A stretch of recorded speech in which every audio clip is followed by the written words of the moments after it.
In March of 1897, a fire consumed the county courthouse in Willow Creek, Louisiana. Flames devoured decades of land deeds, birth certificates, and marriage licenses.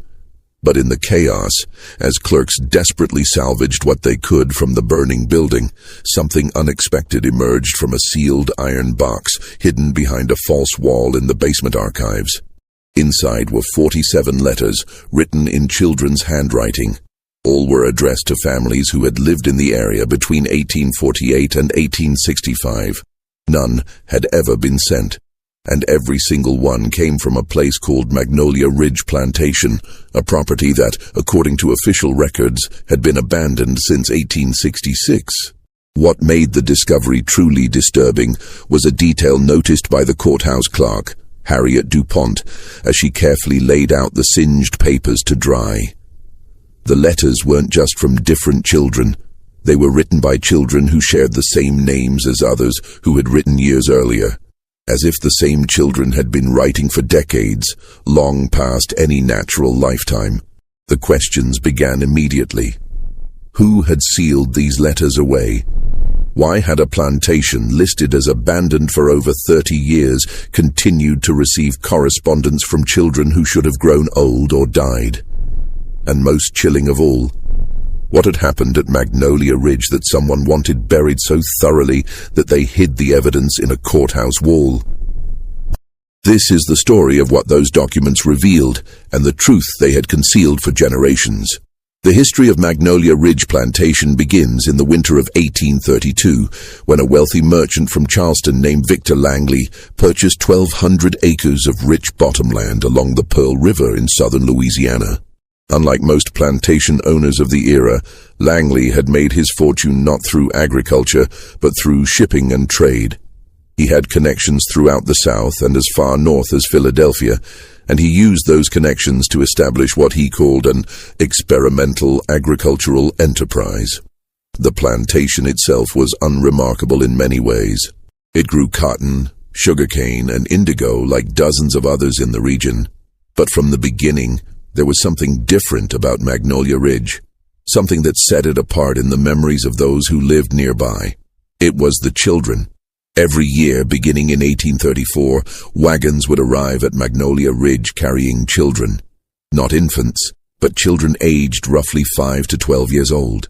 They came from orphanages in New Orleans, Charleston, and Savannah. They came from poorhouses in Mobile and Natchez. Some arrived with small cloth bags containing their only possessions. Others had nothing at all. The official explanation, documented in parish records, was that Langley had established a charitable apprenticeship program. The children would learn agricultural skills, receive food and shelter, and eventually be placed with families throughout the region who needed labor. It was presented as an act of Christian generosity, saving children from the streets and giving them a future. Local residents thought it was admirable. The parish priest, Father Antoine Broussard, even praised Langley publicly in his Easter sermon of 1836, calling him a man who extends God's mercy to the forgotten. But there were whispers too, quiet observations that never quite formed into accusations. The plantation workers, both enslaved people and the few white overseers, noticed that the children who arrived at Magnolia Ridge were never seen working in the fields. They weren't taught to pick cotton or cut cane. They didn't appear at the quarters where enslaved families lived. They were housed separately in a long, low building at the far eastern edge of the property, surrounded by a tall fence covered in climbing magnolia vines. The building was called the Children's House. No one from outside the plantation was permitted to enter it. When supply wagons delivered goods to Magnolia Ridge, drivers were instructed to leave children's provisions, clothing, books, paper, medicine, at the gate. The items would be collected after the wagons departed. Even the plantation doctor, a man named Thomas Garrett, who treated both enslaved workers and white overseers for illnesses and injuries, was never called to the Children's House. "If a child takes ill, we manage it ourselves," Langley told him once, with a smile that Garrett later described as pleasant but final. There was something else, too. Something that should have raised more questions but somehow didn't at the time. The children never left. According to the records Langley submitted to the parish each year, children were regularly placed with families or apprenticed to craftsmen in surrounding counties. The paperwork was meticulous. Names, dates, destinations. Everything looked legitimate. But no one in Willow Creek or the neighboring towns could remember actually seeing children from Magnolia Ridge being taken away to new homes. No one recalled families arriving to collect them. It was as if they simply vanished into the children's house and then, on paper, reappeared somewhere else entirely. In 1842, a woman named Dorothy Hinton traveled from Natchez to Magnolia Ridge. Her younger sister, a girl named Emma, had been sent to the plantation 2 years earlier from a Natchez orphanage after their mother died of fever. Dorothy had saved money from working as a seamstress and wanted to visit Emma, perhaps even take her back to Natchez if Langley would permit it. She was turned away at the main gate. Langley met her personally, dressed in an impeccable gray suit, his manner cordial but immovable. He explained that Emma had already been placed with a family in Baton Rouge, a kind couple who owned a dry goods store and needed help minding their younger children. He showed Dorothy a document with official-looking seals. He even offered to write to the family on her behalf.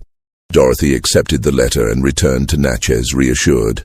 But 3 months later, when she received no reply, she wrote directly to the parish clerk in Baton Rouge, asking for information about any dry goods stores that might employ a girl named Emma Hinton.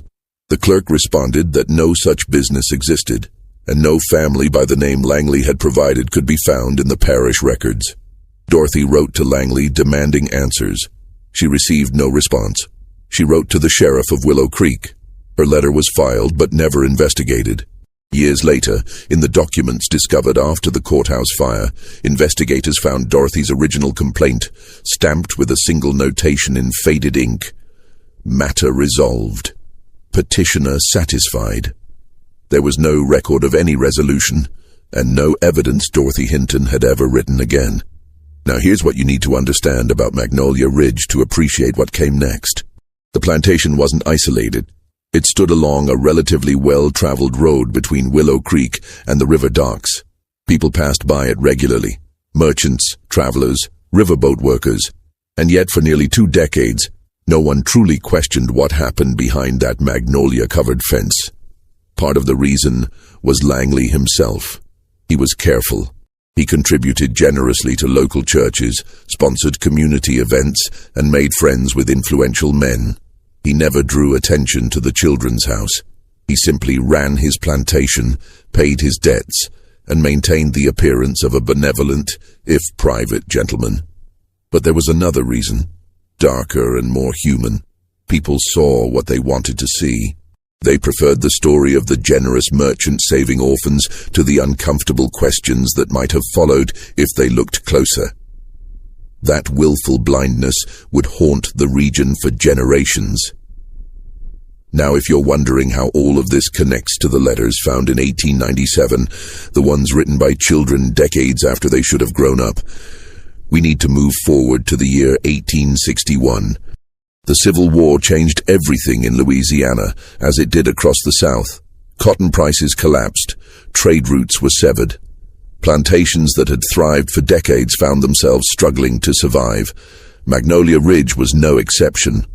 Victor Langley, now in his 60s, continued to operate the plantation, though on a much smaller scale. Fewer wagons arrived with goods. Fewer workers remained on the land. But curiously, the wagons carrying children still came. Even in 1863, at the height of the war, when Union forces controlled New Orleans and supplies were scarce throughout the Confederacy, records show that at least 3 transports of children arrived at Magnolia Ridge from an orphanage in Mobile. Why would an orphanage in a city under siege send children hundreds of miles to a failing plantation in the middle of a war? That question would become central to the investigation decades later. In April of 1865, just days after Lee's surrender at Appomattox, Victor Langley died. The official cause, recorded by a traveling physician who happened to be passing through Willow Creek, was listed as apoplexy, what we would now call a stroke. He was found in his study, slumped over his desk, a pen still in his hand. The plantation passed to his nephew, a man named Marcus Langley, who lived in Mobile and had visited Magnolia Ridge only a handful of times. Marcus arrived in May of 1865 to survey his inheritance. What he found troubled him deeply, though the exact nature of his concerns wouldn't become clear until much later. He stayed at the plantation for exactly 6 days. During that time, according to testimony later given by one of the remaining overseers, Marcus spent hours in the children's house, examining records, speaking with the caretakers, and walking the grounds with a look of visible distress. On the 6th day, he locked the children's house, dismissed all remaining staff with severance pay, and left Magnolia Ridge. He never returned. In June of 1866, Marcus Langley sold the entire property, buildings, land, equipment, to a timber company based in Baton Rouge for a price far below market value. The sale contract included one unusual stipulation: the children's house and the acre of land surrounding it were to be left untouched. The building was to remain locked, and no one was to enter it for any reason. The timber company agreed. It was a strange request, but the land was valuable enough that they didn't argue. For the next 30 years, Magnolia Ridge Plantation ceased to exist as a working property. The fields grew wild. The main house slowly deteriorated. Timber crews cut down trees on the western sections of the land, but avoided the eastern edge where the children's house stood, now barely visible behind decades of unchecked magnolia growth. And there the story might have ended, lost to time and overgrowth, if not for the fire in 1897. When Harriet DuPont, the courthouse clerk, first examined the letters found in the iron box, she assumed they were simply old correspondence that had been misfiled. But as she read them, the strangeness began to reveal itself. The first letter was dated July 14th, 1848. It was written in a careful, childish hand on thin, yellowed paper. The letter read, "Dear Mama, I am at the plantation now. Mr. Langley says I will learn many things here and that you should not worry. The house is big and there are other children. We have lessons every day. I miss you. Please write to me. Your daughter, Sarah." Simple, heartbreaking in its innocence, but nothing particularly unusual. The second letter was also from a Sarah, dated November 3rd, 1852. "Dear Aunt Margaret, I have been here 4 months now. Mr. Langley says I am progressing well in my studies. There are 15 of us in the house. We are not allowed outside the fence, but we have a garden. I would like to see you again. Please come visit. Your niece, Sarah." Harriet noticed the surname. Both Sarahs had written Sarah Colby. The third letter, dated March 19th, 1859, was also signed Sarah Colby. "Dear Father, I hope this letter finds you in good health.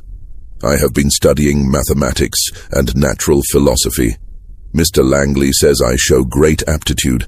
I do not understand why I cannot receive letters from you, but I am told the postal routes are unreliable. I remain your loving daughter, Sarah."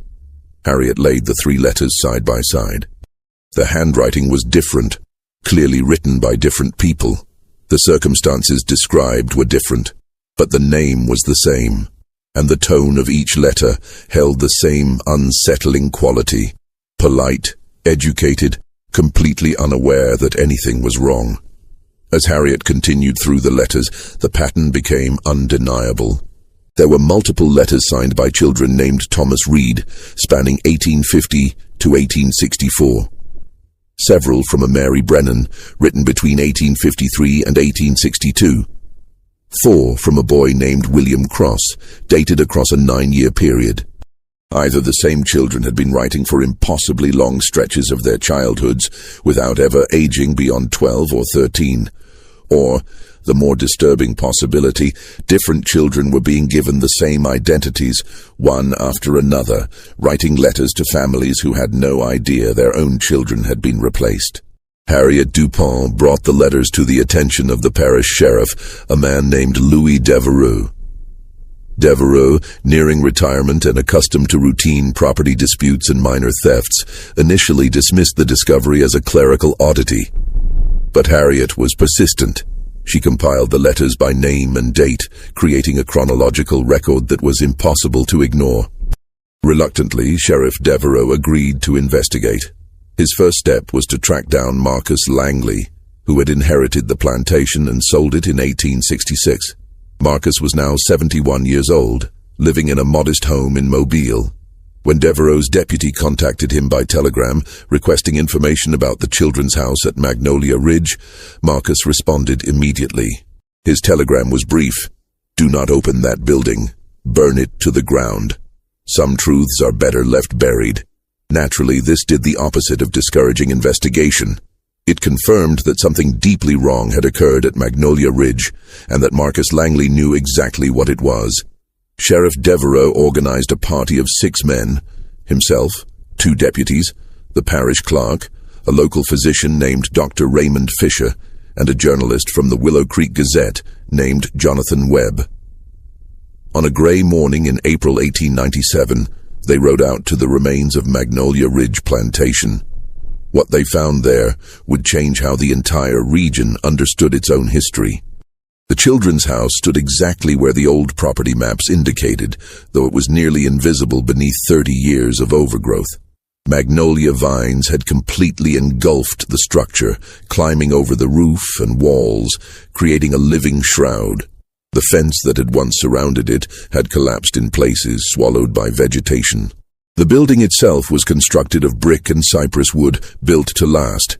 A single story, perhaps 80 feet long and 30 feet deep, with a row of narrow windows along each side. All the windows were shuttered from the inside. The front door was secured with a heavy iron padlock, rusted but still intact. Sheriff Devereaux broke it open with a pry bar. The smell that emerged when the door swung open was overwhelming. Not of decay, but of mustiness, of air that had been sealed away for decades. Dust hung thick in the shaft of light that cut through the doorway. The men hesitated, then stepped inside. What they saw stopped them cold. The interior of the children's house was a single long room, divided by wooden partitions into smaller sections. But it wasn't the architecture that shocked them. It was the fact that everything, furniture, papers, personal belongings, had been left exactly as it was the day the building was locked. There were rows of small wooden beds, each with a neatly folded blanket. Shelves lined the walls, filled with books, slates, and writing materials. A long table ran down the center of the room, set with tin cups and plates as if waiting for a meal that never came. Children's clothing hung on pegs. Shoes were lined up beneath the beds, arranged by size. It looked like a schoolroom, or perhaps a dormitory. Orderly, almost peaceful. But the details told a different story. Dr. Fisher, examining the room carefully, noted that the windows were not just shuttered, they were nailed shut from the outside. The door had been the only way in or out, and there were no personal items. No dolls, no toys, no letters from family. Nothing that suggested these children had any connection to a life beyond these walls. Jonathan Webb, the journalist, moved to the far end of the room where a heavy wooden cabinet stood against the wall. He opened it and found what would become the most important discovery of the investigation: a complete record system, meticulously maintained, documenting every child who had passed through Magnolia Ridge from 1834 to 1865. The ledgers were organized by year. Each entry included a child's original name, age at arrival, physical description, and origin. But beside many entries was a second notation, written in a different hand, reassigned, and next to that, a new name: Emma Hinton. The girl whose sister Dorothy had come searching for in 1842 was listed as arriving in June of 1840, age 8, from Natchez Orphan Asylum. Beside her name, reassigned, Sarah Colby, June 1840. The Sarah Colby, who had originally arrived in 1835, a different child entirely, was marked with a single word in the margin: graduated. The investigators stood in silence, piecing together what the ledgers revealed. Children arrived at Magnolia Ridge with their own names and identities. Those identities were then stripped away and replaced. A child who arrived as Emma became Sarah. Another who arrived as Ruth became Mary, And when a child graduated, a term that appeared again and again in the records, they were replaced by a new child who assumed their identity. It was a system of serial replacement, operating continuously for over 30 years. But the most disturbing question remained unanswered. What did graduated mean? Where did those children go? The ledgers provided no explanation. The last entry in the final volume was dated March 1865, listing a boy named Peter who had arrived from a mobile orphanage. Beside his name, reassigned, Thomas Reed, and then, in the margin, a notation that appeared nowhere else in the records. Final rotation. Program concluding. Sheriff Devereaux ordered the rest of the building searched thoroughly. In a smaller room behind the main hall, they found additional documents, lesson plans, daily schedules, dietary records, and medical logs. Everything was detailed and methodical, as if the children's house operated with the precision of a military institution. The medical logs were particularly revealing.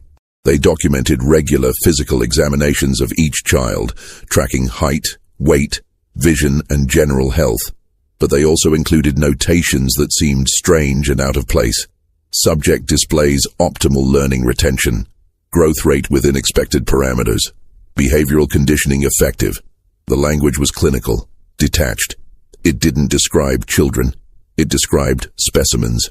Dr. Fisher, reading through the logs with growing horror, made an observation that would reframe the entire investigation. He pointed to a set of medical entries from 1856, documenting a girl named Mary Brennan, one of the names from the courthouse letters. The logs tracked her health meticulously for 8 years, from age 7 to 15.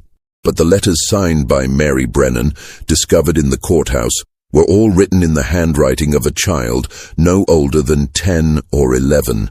If the same Mary had been writing those letters across 8 years, her handwriting should have matured.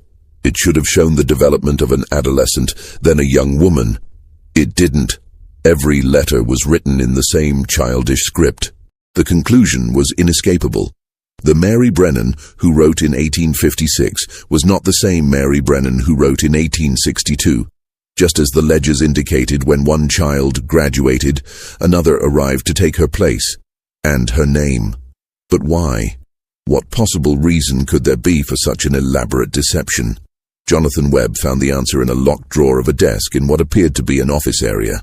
Inside were contracts, legal agreements between Victor Langley and various institutions across the South. Orphanages, poorhouses, charitable societies. The contracts were all variations of the same arrangement. The institutions would provide children to Magnolia Ridge for educational and agricultural training. In exchange, Langley would pay a quarterly fee to each institution. But there was a second set of contracts, hidden beneath the first. These were between Langley and wealthy families in Charleston, Savannah, Mobile, and New Orleans. The agreements were written in deliberately vague language, but the intent was clear. Langley would provide these families with educated and conditioned servants at regular intervals, young people who had been prepared for household service through comprehensive training. The families paid substantial sums for this service. The contract specified that the servants provided would be between ages 14 and 16, literate, obedient, and without family connections or legal encumbrances. Sheriff Devereaux read the contracts twice, trying to process what they meant. Then the full picture came into focus. Magnolia Ridge wasn't an orphanage or a school. It was a processing facility. Children arrived young, were stripped of their identities, trained and conditioned for years, and then sold as domestic servants to wealthy families who wanted workers without the legal complications of slavery or the emotional complications of hiring someone with a family who might come looking for them. The identity swapping served two purposes. First, it created a paper trail showing that children were constantly being placed with families which satisfied any oversight from authorities. Second, it ensured that if anyone came looking for a specific child, like Dorothy searching for Emma, Langley could truthfully say that child had left the plantation years ago, even if the person currently using that name was someone else entirely. The children who graduated were the ones who had completed their training. They were sent to the families who had contracted for them, given new identities yet again, and absorbed into households where they would work for years, possibly their entire lives, without any legal protection or family to advocate for them. It was trafficking, disguised as charity, and it had operated for over 3 decades, hiding in plain sight, protected by bureaucracy, politeness, and people's willingness not to ask difficult questions. The men stood in the silent, dust-filled children's house, surrounded by the evidence of what had happened there, and felt the weight of a terrible realization. Dozens, perhaps hundreds of children had passed through this building, had their lives stolen, and vanished into servitude with no one to remember their real names. But the investigation was far from over, because there was still one question the documents hadn't answered. The letters found in the courthouse were dated between 1848 and 1865. They had been sealed in a wall, never sent to the families they were addressed to. Who had hidden them, and why? Sheriff Devereaux's team spent the next week combing through every document at the children's house. They cataloged ledgers, contracts, medical records, and lesson plans. They sketched maps of the building's layout. They photographed everything, creating a permanent record. But it was in the cellar beneath the children's house that they found what would become the most haunting piece of the puzzle. The cellar entrance was hidden beneath a large rug in the office area, a wooden trapdoor, locked from above. When they pried it open and descended the narrow stairs, they found a small underground room, perhaps 15 feet square, with brick walls and a dirt floor. The room was empty except for 3 things. The first was a wooden filing cabinet containing duplicates of every letter the children had written. Hundreds of them, organized by the false names the children had been assigned. The letters were Lian Shi, training exercises. The children had been taught to write to imaginary families, to practice the identities they'd been given, to make those false lives feel real through repetition. The second was a journal, written in Victor Langley's own hand. It wasn't a diary of personal thoughts, but an operational record, a manual describing the methodology of what he called the program. Langley had created a system based on principles he'd observed in orphanages and workhouses during his travels through Europe in the 1820s. He believed that children between the ages of 5 and 12 were most malleable, most capable of being reformed into ideal servants. Too young and they were difficult to train. Too old, and they retained too much memory of their former lives, making them unreliable. The program worked in cycles. Children arrived and were immediately given new identities, names carefully chosen to match the region and era, designed to seem unremarkable. They were taught reading, writing, arithmetic, and household skills. But they were also subjected to what Langley called conditioning, a system of rewards and punishments designed to eliminate independent thought and create absolute obedience. The journal described it in chilling detail. Children who questioned instructions were isolated. Those who cried for their families were denied meals. Cooperation was rewarded with better food, small privileges, kind words. Over months and years, the children learned that compliance brought comfort, while resistance brought suffering. By the time they graduated, usually after 6 to 8 years in the program, they had been transformed into exactly what Langley's clients wanted: young people with useful skills, no family ties, and a deeply ingrained habit of obedience. The journal made no mention of physical cruelty. There were no descriptions of beatings or torture. Instead, it described a methodical psychological process, carried out with the same precision one might use to train an animal or cultivate a plant. The coldness of the language was perhaps more disturbing than outright violence would have been. But the journal also revealed something else. Something that explained why Marcus Langley had locked the building and walked away in horror. In entries from late 1864 and early 1865, Victor Langley's writing became erratic. The neat, controlled prose gave way to rambling observations and strange justifications. He wrote about the war, about the collapse of the social order, about his fear that the program would be discovered and he would face prosecution. And then, in an entry dated February 1865, just 2 months before his death, He wrote something that made the investigators' blood run cold. The final rotation is complete. 23 children remain. I cannot release them. They know too much. And the families who were to receive them have withdrawn their contracts due to the war. I cannot keep them. Supplies are exhausted, and I am too old to continue the work. There is only one solution, though it grieves me. They will be transferred to the secondary location as planned. The program must conclude without evidence. God forgive me. Secondary location. The third thing found in the cellar explained what that meant. On the eastern wall of the underground room, partially hidden behind the filing cabinet, was a crude map drawn in chalk. It showed the layout of Magnolia Ridge Plantation, with the main house, the fields, the quarters, and the children's house all marked. But at the far northeastern corner of the property, in an area marked as dense swampland, there was a symbol, a small rectangle labeled simply SL. Secondary location. Sheriff Devereaux felt a sick certainty settling in his stomach. He knew what they were going to find. 2 days later, the investigative team, now expanded to include the parish coroner and 3 additional deputies, made their way through the overgrown northeastern section of the former plantation. The land there was low and marshy, prone to flooding, dense with cypress and tupelo trees. It was land no one would ever farm or build on, land where something could be hidden and forgotten. It took them 4 hours of searching, wading through ankle-deep water and pushing through thick vegetation before they found it. A clearing, roughly 30 feet across, on a slight rise that kept it above the waterline.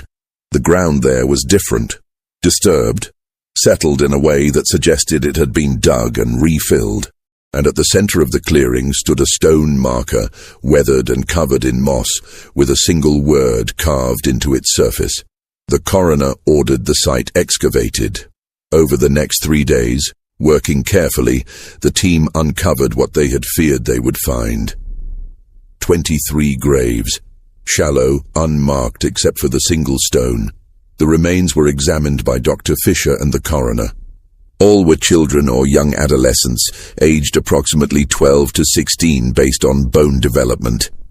There was no evidence of violent trauma, no broken bones or signs of struggle.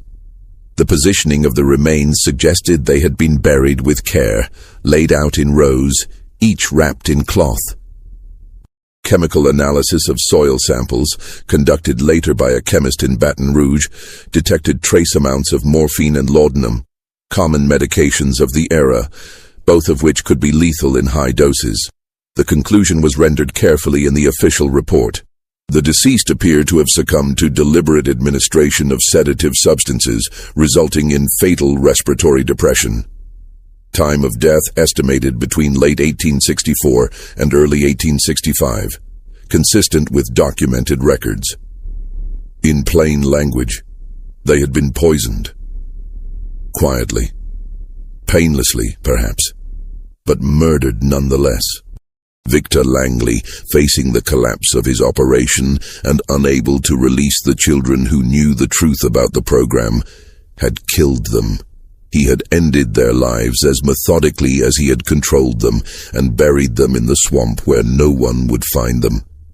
And then he had returned to his study, continued his correspondence, and died 2 months later, taking the secret with him.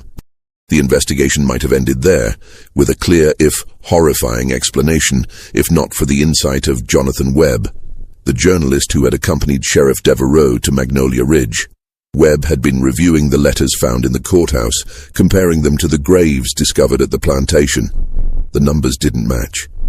The graves accounted for 23 children. But the letters, the ledgers and the contracts suggested that hundreds of children had passed through Magnolia Ridge over 3 decades. Even accounting for the ones who had been successfully sold into service through the program, there should have been more recent arrivals, children who had come in 1862, 1863, 1864, during the war years when the operation was supposedly winding down. Where were they? Webb returned to the children's house and spent 2 full days searching every inch of the building. He examined floorboards, walls, and ceilings. He checked for hidden compartments or false walls. He found nothing. Then he had a different thought. He went back to the ledgers and looked specifically at the entries from 1861 onward, the war years. He noticed something he'd missed before. The handwriting changed. From 1834 to 1860, all entries in the ledgers were in the same neat, controlled script, Victor Langley's writing. But starting in 1861, a second hand appeared, making entries alongside Langley's. The writing was less refined, more hurried, but still methodical. And in 1863, Langley's handwriting disappeared entirely. From that point until the final entry in March 1865, all records were kept by the second writer. Webb compared the handwriting to documents found in the office. He identified the second writer, a woman named Ruth Nolan, listed in Plantation records as the head caretaker of the children's house. She had worked at Magnolia Ridge since 1852, managing the day-to-day operations of the program, while Langley handled finances and contracts. If anyone knew what had happened to the children who arrived during the war years, the ones who weren't in the graves, it would be Ruth Nolan. Webb spent the next month tracking her down. It wasn't easy. Ruth Nolan had left Louisiana after the plantation closed and vanished into the chaos of Reconstruction. But through property records, census documents, and patient correspondence with clerks across 3 states, Webb eventually found her. She was living in Beaumont, Texas, under the name Ruth Davis. She was 78 years old, working as a housekeeper for a widow. When Webb located her in June of 1897 and explained why he'd come, she went silent for a long moment. Then she said, "I wondered when someone would finally ask." Ruth Nolan's testimony, given over 3 days in a Beaumont boarding house and recorded by a stenographer Webb had hired, provided the missing pieces of the story. She had been 19 years old when Victor Langley hired her in 1852. She'd been working as a maid in New Orleans, struggling to support herself after her father died. Langley offered good wages, room and board, and work that he described as caring for and educating unfortunate children. It seemed like an opportunity. She arrived at Magnolia Ridge expecting to find an orphanage. Instead, she found the program. At first, she told herself it wasn't so different from any workhouse or apprenticeship system. Children were being trained for positions in service. Wasn't that better than leaving them on the streets? But over the months and years, the reality wore down her justifications. She saw children arrive frightened and confused, calling out for parents or siblings they'd been separated from. She watched as they were methodically broken down through isolation and manipulation. She witnessed the moments when a child's resistance finally collapsed, when they stopped asking when they could go home and simply accepted their new name, their new life, their new purpose. "I told myself I was keeping them safe," Ruth said, her voice barely above a whisper, as the stenographer's pen scratched across the page. "I made sure they were fed, that they stayed healthy. I taught them to read. I thought that was enough. I thought I was doing the right thing." But in 1861, when the war began, everything changed. The contracts dried up. The wealthy families who had purchased Langley's servants were dealing with their own crises, sons going to war, fortunes collapsing, households in turmoil. No one was buying anymore. But the orphanages, desperate and overcrowded, kept sending children. They had nowhere else to put them. By 1863, there were over 60 children at the children's house, far more than the facility was designed to hold. Supplies were scarce. Food was rationed. Langley, struggling to manage his failing plantation, spent less and less time dealing with the program. The responsibility fell almost entirely to Ruth, and then, in August of 1863, Langley made a decision that Ruth had been dreading. He told her to stop accepting new children. The ones already at Magnolia Ridge would remain until the war ended and contracts could be resumed, but no more would arrive. Ruth objected. She knew what happened to children in overcrowded orphanages during wartime: disease, starvation, neglect. Magnolia Ridge, for all its darkness, at least kept children alive and fed. Langley dismissed her concerns. The program was financially unsustainable. It was ending. So Ruth made a choice. She continued to accept children sent to Magnolia Ridge. but she didn't record them in the ledgers. She didn't tell Langley they'd arrived. Instead, she created a separate arrangement. There was a community of free black families living in the woods northeast of the plantation, near the swampland. People who had purchased their freedom or escaped slavery decades earlier and established a hidden settlement. Ruth had known about them for years. The plantation's enslaved workers traded with them occasionally, and Ruth had helped deliver supplies to them during particularly harsh winters. She approached the community's elder, a woman named Judith, and made a desperate proposal. Would they take the children who arrived, hide them, raise them, give them a chance at a life beyond the program? Judith agreed, but with conditions. The children would be absorbed into the community, but they could never leave. The settlement's existence depended on secrecy.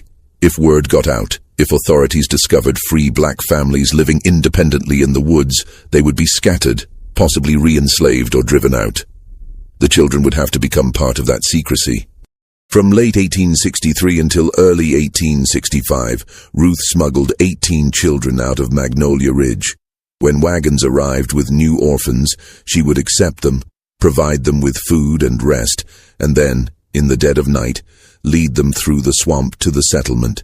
Judith's community took them in, gave them new names, real names chosen by the children themselves when possible, and integrated them into their families. "Those 18 are the only souls I managed to save," Ruth told Webb, tears running down her weathered face. "The others, God help me, I couldn't do anything for them." She had been there, at Magnolia Ridge, when Victor Langley made his final decision about the 23 children who remained.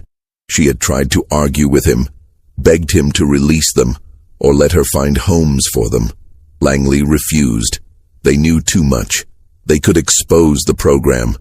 And he was too ill, too tired, too broken by the collapse of everything he'd built to deal with the consequences. Ruth wasn't present when he administered the laudanum. She didn't help bury them in the swamp, but she knew. And she had stayed silent, paralyzed by guilt and fear until Marcus Langley arrived and shut down the plantation forever. "Marcus knew," she said. "He found his uncle's journal just like you did. He read what had been done, and he made the choice to bury it all, lock the building, sell the land, walk away. He thought that was mercy. Maybe it was. I don't know anymore." Jonathan Webb asked her the question that mattered most. Did she know what had happened to the children who had been sold through the program? Could any of them be found? Their true identities restored? Ruth shook her head slowly. They're lost. Scattered across the South, living under false names in families who likely never told them the truth of how they came to be there. Some might still be alive, old men and women now believing the lies they were taught as children. Or maybe they figured it out years ago and chose to keep silent, because what good would the truth do them now? She paused, then added, "The ones I saved, the 18 in the settlement, they have families now. Children, grandchildren. They built lives. If you go looking for them, if you expose them, you'll destroy what they've created. Please, let them be." Webb promised he would keep the settlement's location secret, and he did. His final article, published in newspapers across Louisiana and picked up by regional papers as far as Atlanta and Richmond, detailed the horrors of Magnolia Ridge, but made no mention of the hidden community or the children Ruth had smuggled to safety.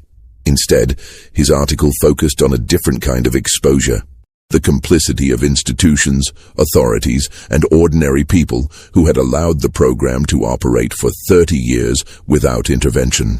The aftermath of the Magnolia Ridge revelations was swift and widespread. The orphanages and charitable societies named in Langley's contracts faced public outrage. Several were investigated, their directors forced to resign. Records were audited, revealing that many institutions had sent children to Magnolia Ridge even after receiving complaints from families who could never locate their relatives. The families who had purchased servants through the program were more difficult to hold accountable. Many of the contracts had been destroyed. Some of the families had died or moved away. Those who were confronted either denied knowledge of the arrangement or claimed they had believed the young people they employed had come through legitimate apprenticeship channels. No one was ever prosecuted. The crimes had occurred decades earlier, the primary perpetrator was dead, and the legal framework of the time made it nearly impossible to bring charges for what amounted to exploitation that existed in a grey area between legal servitude and outright trafficking. But the social consequences were real. Families named in the investigation faced ostracism. Businesses failed. Reputations were destroyed.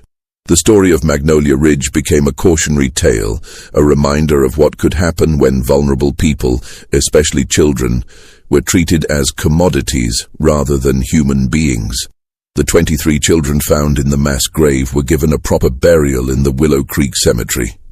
A monument was erected with a simple inscription, "In memory of the children of Magnolia Ridge." Their names were taken, but they are not forgotten. The Children's House itself was demolished in 1898. The timber company that owned the land wanted no association with what had happened there. The bricks were scattered, the wood burned, the foundation filled in. Within a year, the site was indistinguishable from the surrounding swamp. Jonathan Webb's articles were eventually collected and published as a book in 1899, The Hidden Children, an investigation into the Magnolia Ridge Plantation scandal. It sold modestly, read mostly by reformers and activists who used it as evidence in their campaigns for child welfare legislation. And then, gradually, the story faded. Other scandals emerged, other tragedies demanded attention. By the 1920s, Magnolia Ridge was remembered only by historians and a few elderly residents of Willow Creek who had lived through the investigation. But there was one more chapter to the story. One final piece that wouldn't be discovered until decades later, long after everyone directly involved had died.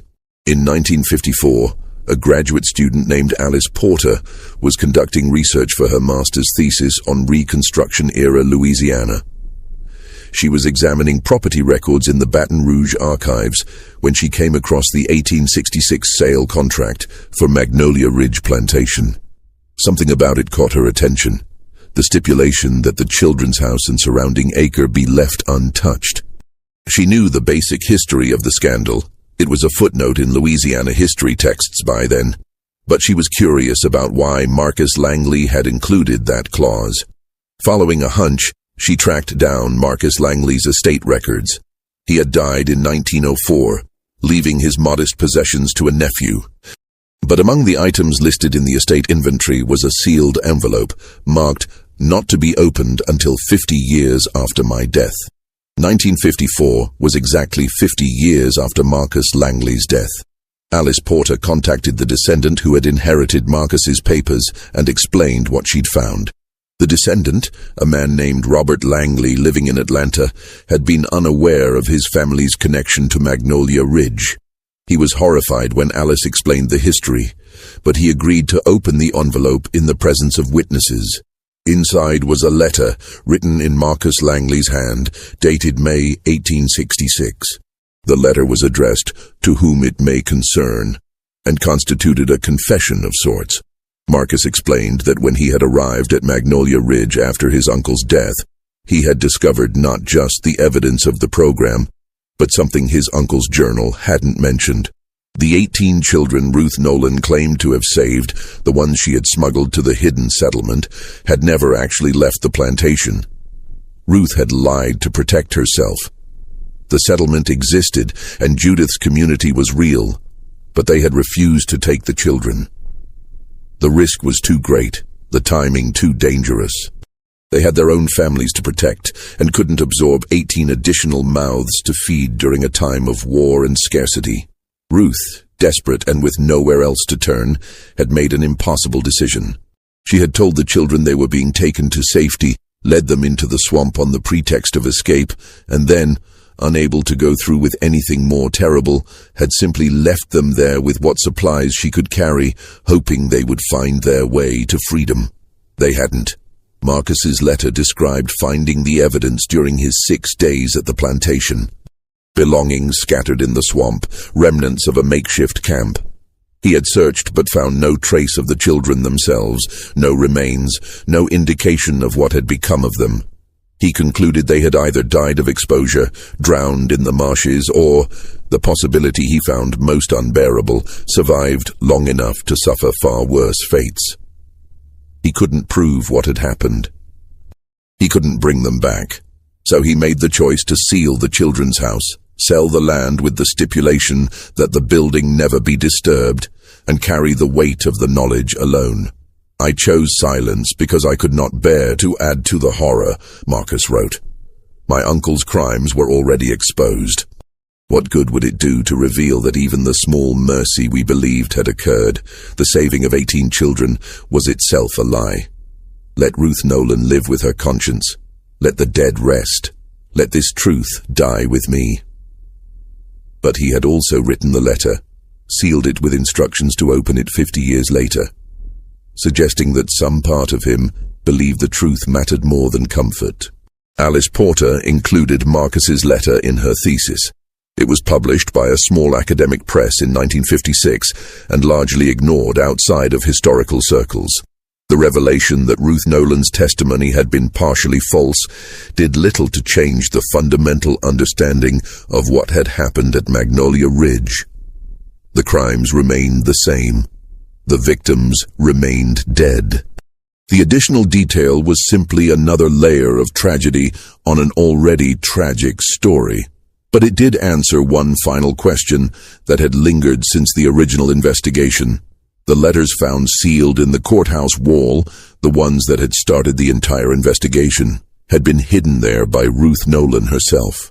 A clerk who had worked at the courthouse in the 1880s, before the fire, came forward after reading Alice Porter's thesis. He remembered Ruth, who had briefly worked as a cleaning woman at the courthouse in 1881. She had access to the building, including the basement archives. She must have placed the iron box behind the false wall during that time, ensuring the letters would eventually be found, even if she couldn't bring herself to expose the truth directly while she was alive. It was her way of confessing without facing the consequences. A coward's confession, perhaps, but a confession nonetheless. The courthouse fire in 1897 had been accidental, but it had accomplished what Ruth Nolan had hoped for. It forced the truth into the open 16 years after she had hidden the evidence, and 7 years after her own death in 1890. Today, the land that was once Magnolia Ridge Plantation is part of a state wildlife preserve. The swamps have reclaimed almost everything. Hikers occasionally visit the area, unaware of what lies beneath the cypress and water. The monument to the 23 children still stands in Willow Creek Cemetery, though it's weathered now, the inscription difficult to read. A historical marker was placed near the site of the former plantation in 1976, describing the basic facts of the scandal in carefully neutral language. But the full story, the ledgers, the contracts, the letters, Ruth Nolan's testimony, Marcus Langley's confession, exists only in archives. Academic papers reference it. Occasionally, a documentary filmmaker or podcast host discovers it and brings it to public attention again, briefly, before it fades back into the background of history. The children themselves remain mostly nameless. Some of their original identities were recovered from orphanage records and cross-referenced with the Magnolia Ridge ledgers, but many of the institutions involved had destroyed or lost their own documentation. For dozens of children, there is no record of who they were before they arrived at the plantation, and the ones who were sold through the program, who lived out their lives under false identities in households across the South, are impossible to trace. They're buried under names that were never truly theirs, their real selves erased as completely as if they had never existed. There is, however, one strange footnote to the story that emerged in the 1970s during the construction of a highway expansion near the old plantation site. Construction crews, excavating through swampland to lay foundation for a bridge, discovered fragments of children's belongings scattered across a wide area of the marsh, pieces of clothing, a few buttons, a rusted tin cup, a child's shoe. The items were dated by archaeologists to the 1860s, consistent with the timeline of Ruth Nolan's smuggling operation. But they also found something else. Carved into the bark of an ancient cypress tree, preserved beneath layers of overgrowth, were names. Dozens of them, first names only, scratched into the wood in childish lettering. Emma, Ruth, Peter, James, Catherine, William, Sarah. Some matched names from the Magnolia Ridge ledgers. Others didn't appear in any records at all. It's impossible to know who carved them, or when, or why. Maybe it was the children Ruth claimed to have saved, marking their presence before they disappeared into the swamp. Maybe it was children from the program during brief moments outside the children's house, claiming some small piece of identity by carving their real names where they thought no one would see. Or maybe the interpretation favored by the archaeologist who documented the find. It was a memorial. Children who knew they would be forgotten, leaving the only trace of themselves they could. The tree was cut down during the highway construction. A section of the trunk, with the carved names still visible, was preserved, and is now housed in the Louisiana State Museum in Baton Rouge. It's displayed in a small exhibit on child welfare history, rarely visited, easy to overlook among the larger narratives of Louisiana's past. But the names are still there, carved deep enough that time and rot couldn't erase them. And in a sense, that's the legacy of Magnolia Ridge. Not the scandal, not the investigation, not even the graves in the swamp, but the stubborn persistence of those names refusing to be forgotten, even when everything else, identities, families, futures, had been stripped away. The children of Magnolia Ridge were hidden for generations. Their suffering was concealed behind pleasant lies and bureaucratic efficiency. But the truth, like those carved names, had a way of surviving. It waited in sealed iron boxes and hidden journals. It rested in mass graves and chalk maps on cellar walls. And eventually, when fire and curiosity and the passage of time aligned, it surfaced. Not to bring justice. Justice was impossible for crimes so old and perpetrators so long dead. But to bear witness. To say that it happened, that it mattered, and that the children who passed through those gates and into that magnolia-shrouded building were real. Their names were taken. But they are not forgotten. If you've made it this far into this story, take a moment to like this video. These historical investigations take weeks of research to bring to you, and your support helps us uncover more forgotten stories like this one. The question that haunts historians who study the Magnolia Ridge case isn't really about what happened. The documents make that clear enough. The question is how many other places like it existed. Victor Langley wasn't an anomaly. He was simply one man who created a system to exploit a vulnerability that existed throughout the 19th century. The vulnerability of children without families, without advocates, without anyone to notice when they disappeared. Orphanages and poorhouses operated with minimal oversight. Children were routinely placed out or apprenticed to adults with little investigation into whether those placements were legitimate. If a child vanished from an institution's records, there was rarely anyone to ask why. And if someone did ask, a forged document or a plausible lie was often enough to satisfy them. How many other Victor Langleys were operating in the shadows of the 1800s? How many other programs, hidden behind charitable facades, treated children as resources to be processed and sold? The Magnolia Ridge documents provide a rare window into one such operation, preserved by accident and discovered by chance. But the very fact that it remained hidden for so long, protected by locked doors, sealed boxes, and people's reluctance to confront uncomfortable truths, suggests that other stories remain buried still.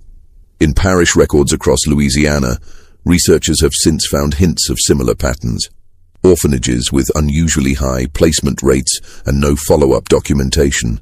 Charitable institutions funded by wealthy donors whose business records show payments for household staff acquisition.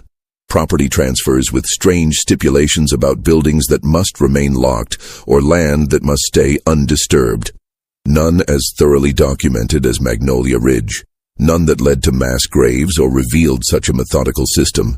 But enough to suggest that Langley's program wasn't unique, just uniquely well documented. That's the truly disturbing legacy of this story. Not that it happened, but that it was allowed to happen, and that it likely happened elsewhere in ways we'll never fully uncover. There's one more detail worth sharing before we close this investigation.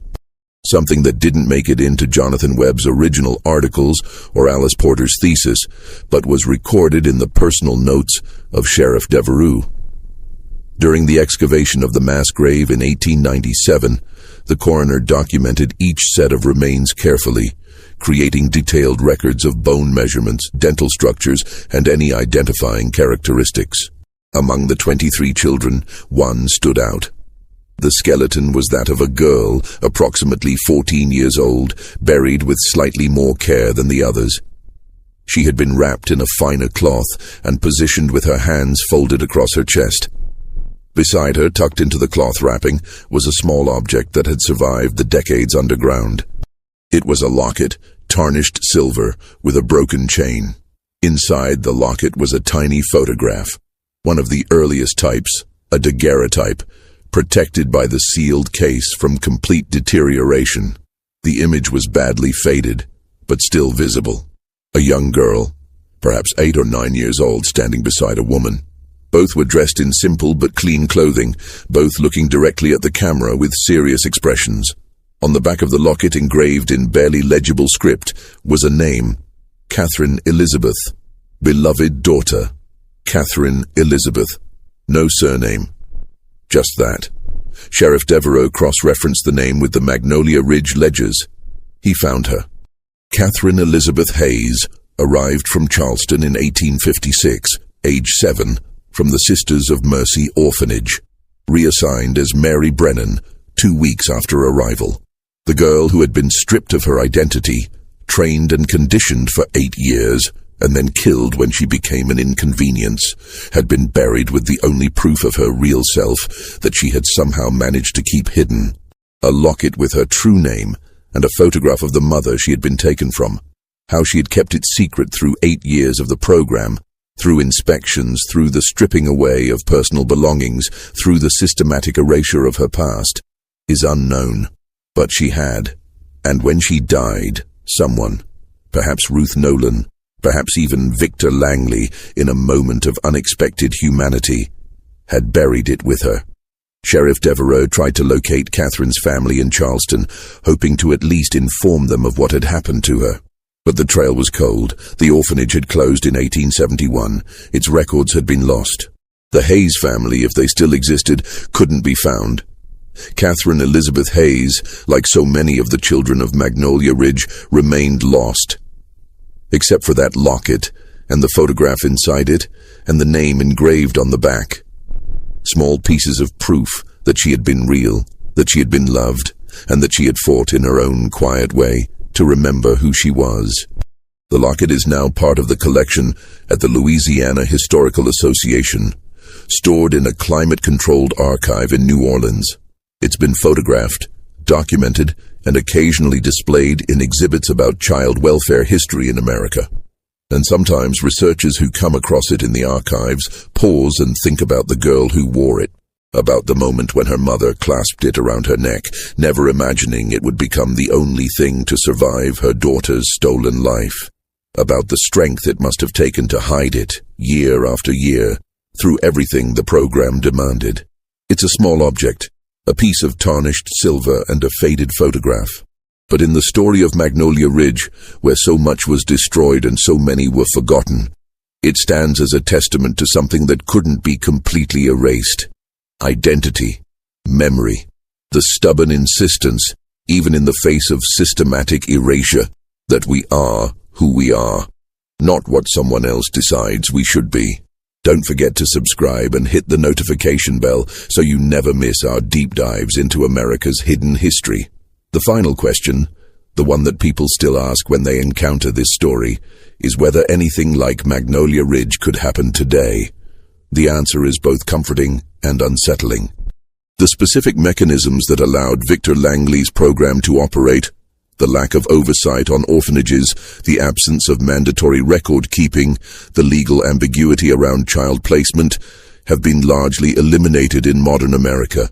Child welfare systems, for all their flaws, have safeguards that didn't exist in the 19th century. But the underlying vulnerability that Langley exploited remains. Children without advocates, without people who will notice if they vanish, without voices that will be heard if they cry for help, still exist. The systems have changed, but the fundamental truth hasn't.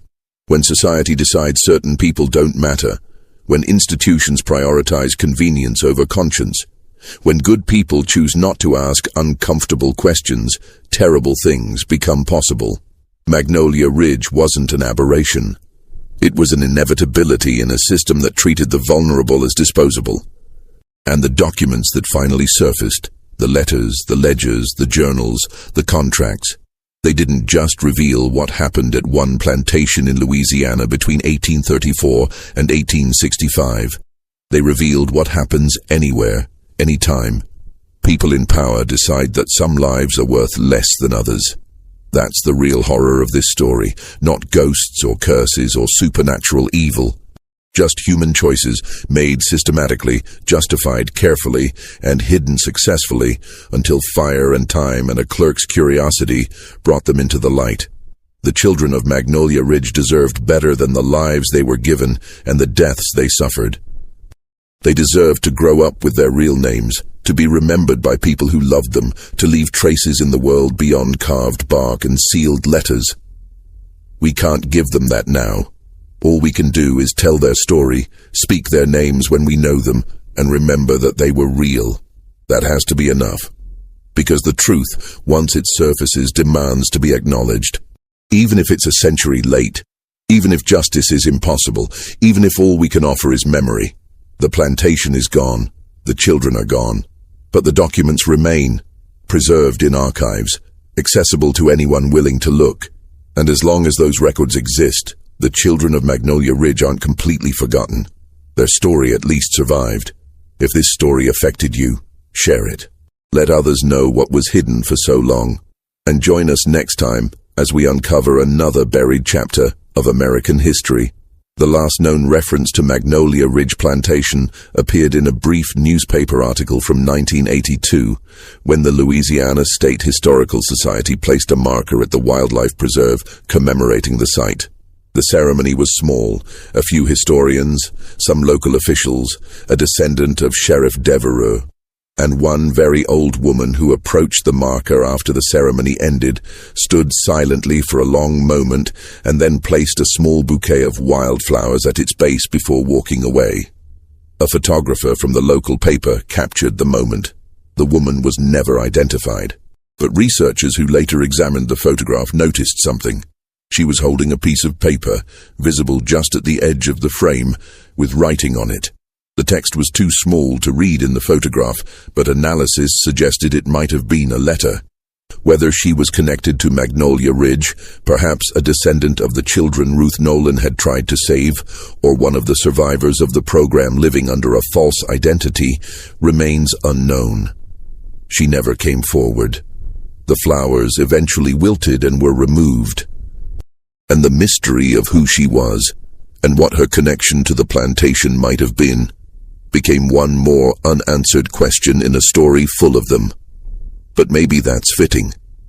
The story of Magnolia Ridge was always about the children who were hidden, the truths that were buried, and the traces that survived against all odds. If one more secret remains, one more piece of the puzzle that never quite fits into place, perhaps that's just the nature of history. We excavate what we can. We document what we find. We tell the stories that the evidence supports. And we accept that some things, some connections, some truths, some final pieces of understanding will always remain just out of reach, visible only in shadows and suggestions. The plantation that hid generations of children is gone now, reclaimed by the swamp that witnessed its darkest secrets. But the documents surfaced. The truth emerged, and the children, stolen and silenced and nearly forgotten, are remembered. Not perfectly, not completely, but remembered nonetheless.